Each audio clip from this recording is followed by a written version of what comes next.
ఉపాధ్యాయులందరికీ శుభ సాయంత్రం. ఈరోజు మనము ఈ వీడియోలో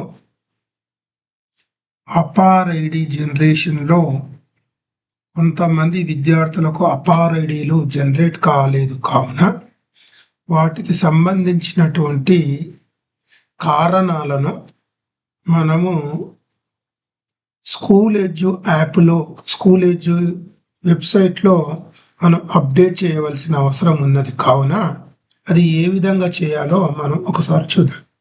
ముందుగా గూగుల్లో మనకు స్కూల్ ఎడ్యుకేషన్ తెలంగాణ వెబ్సైట్ను ఓపెన్ చేయగానే ఇందులో మనకు లాగిన్ ఆప్షన్స్ను కనిపిస్తాయి.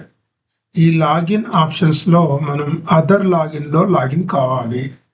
అదర్ లాగిన్లో లాగిన్ అయినప్పుడు మన యూడెన్స్ కోడ్తోని లాగిన్ అయినప్పుడు మనకు ఈ లాగిన్ కాగానే మనకు ఇంటర్ఫేస్ ఈ విధంగా కనిపిస్తుంది. ఇందులో ముందుగా teachers information, non teaching staff, student information అనే ట్యాబ్ కనిపిస్తుంది.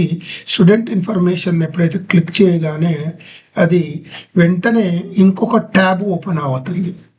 ఈ ఇంకో ట్యాబ్ ఓపెన్ అవుతున్నప్పుడు మనకు ఈ ఇంటర్ఫేస్లో మనం చూసినట్లయితే home, student info, reports, services అనేటువంటి ఆప్షన్ ఉంటుంది. సర్వీసెస్లో మన యారో మార్క్ కిందికి చూసినట్లయితే 4వ ఆప్షన్ అయినటువంటి రీజన్ ఫర్ అపార్ పెండింగ్ అనే ఆప్షన్ని క్లిక్ చేయాలి.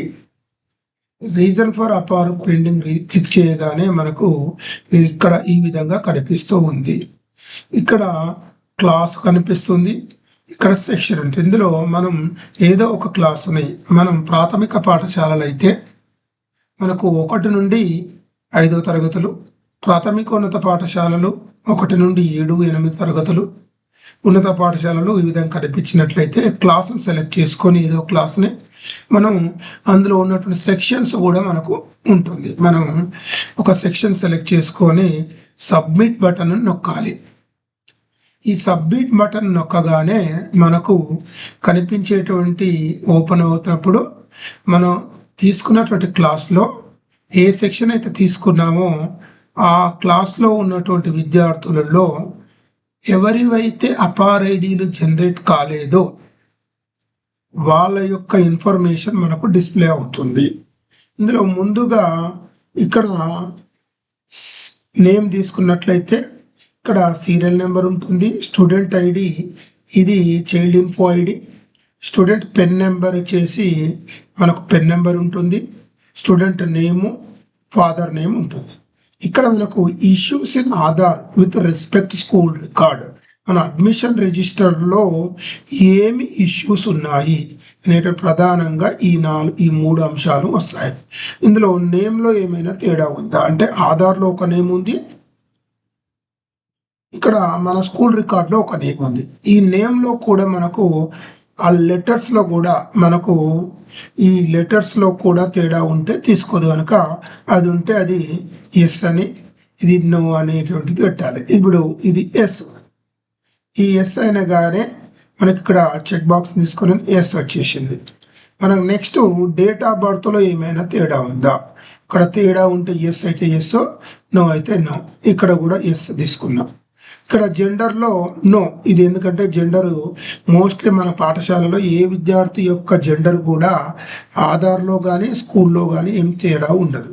ఇక్కడ పేరెంట్ కన్సెంట్ ఇవ్వలేదా అనేటువంటిది మ్యాక్సిమం అందరు పేరెంట్స్ కన్సెంట్ ఇస్తారు కానీ ఇది కూడా నో వస్తుంది.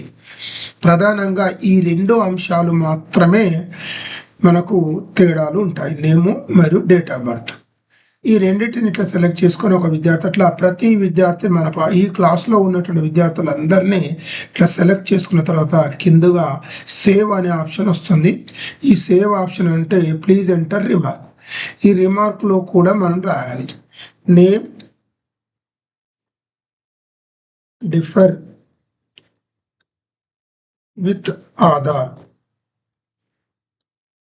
ఈ నేమ్ ఆధార్తోనే డిఫర్ అవుతుంది, స్కూల్ రికార్డులో నేమ్ డిఫర్ అవుతుంది అనేటువంటి ఒక రిమార్క్ రాసి మనకు సేవ్ నొక్కినట్లయితే ఇది సేవ్ అవుతుంది. ఇప్పుడు మనం ఇక్కడ చూసినట్లయితే మనం ఈ 8th క్లాసు మళ్ళీ తీసుకున్నాం, ఏ సెక్షన్ చూసినట్లయితే విద్యార్థి యొక్క డాటా సేవ్ అయిపోయింది. Name with save. ఇట్లా మన ప్రతి విద్యార్థిని ఈ విధంగా మనం ప్రతి ఒక్క విద్యార్థి యొక్క డాటాను అప్డేట్ చేయవలసినటువంటి అవసరము ఉంటుంది.